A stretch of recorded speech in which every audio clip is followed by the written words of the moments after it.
Hey guys, welcome back to another vlog. This is Akshit here. How you doing? Ellaru hegidira?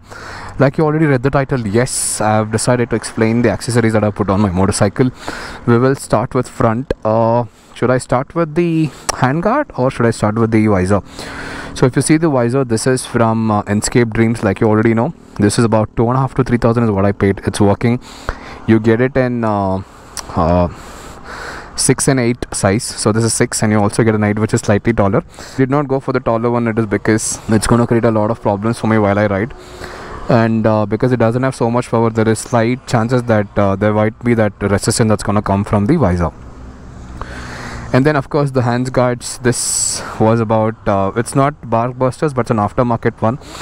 It works to an extent. That is something which I've put. It was about somewhere in between 2.5 to 3k. And there's again the crash guards, that was about somewhere around 3,000.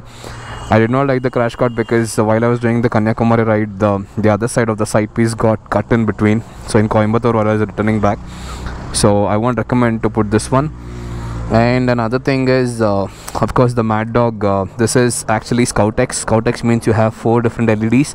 I've put it here because I can get nice visibility when I turn the motorcycle. It also comes with multiple filters, and the entire wiring kit and everything with the switch here, everything would cost somewhere close to maybe I think some 6 or 7,000. I guess it might be tentative. Go and check that.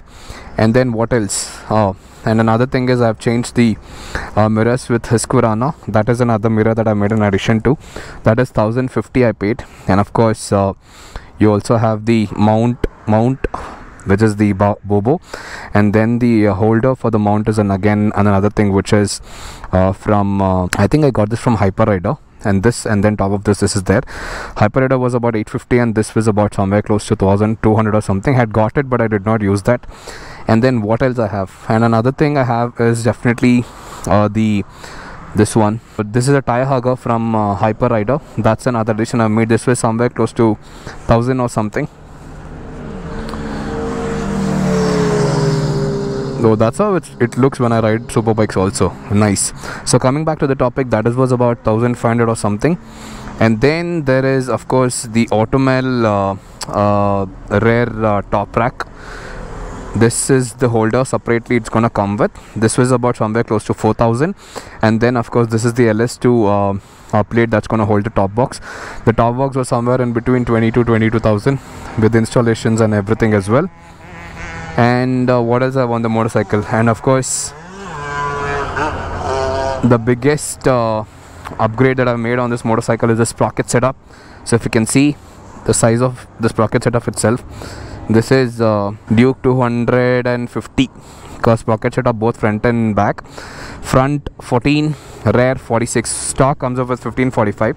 And well, it's also explaining about this thing, right?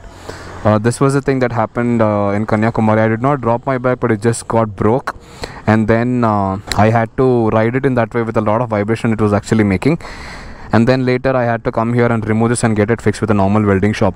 So I wouldn't recommend to buy this product. Not that great quality. Maybe keep the stock one itself and add a slider which is connected. That will be more nice. That's my friend who's riding the motorcycle.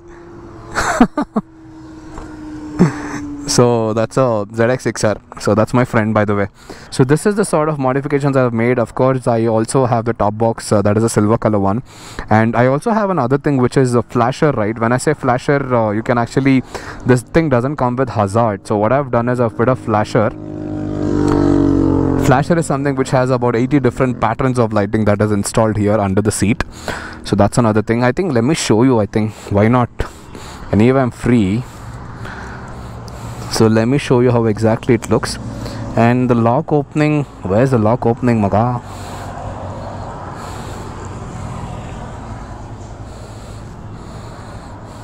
How do you open the seats? Oh, here. I always go down because I'm a super bike guy. So if you see here, there's a flasher. There's a flasher. And the best part is this flasher has been connected to the handguards as well.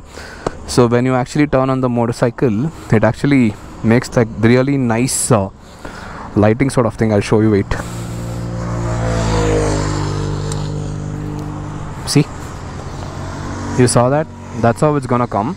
And also the handguards also has this indication that's gonna come up even here as well.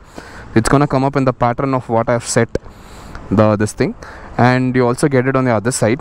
And if you put on the hazard thing, that is gonna come there as well. See, might be not visible in the daytime, but definitely it will be visible in the nighttime as well.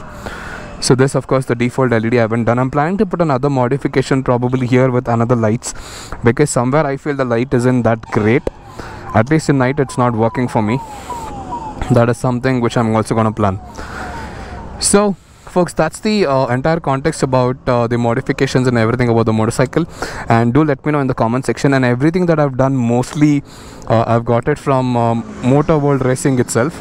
So just an FYI, if you want to buy something like that, go ahead and refer my name. You're going to get some good discount. And with that, we're going to close the vlog. Thank you so much for taking your time and watching this video, folks. And if you're not subscribed to the channel, this is a channel link. Please go ahead and subscribe and give us a big thumbs up if you like this video. Yeah, see you in another vlog, another content. Thank you so much for taking your time and watching the video, folks. Bye.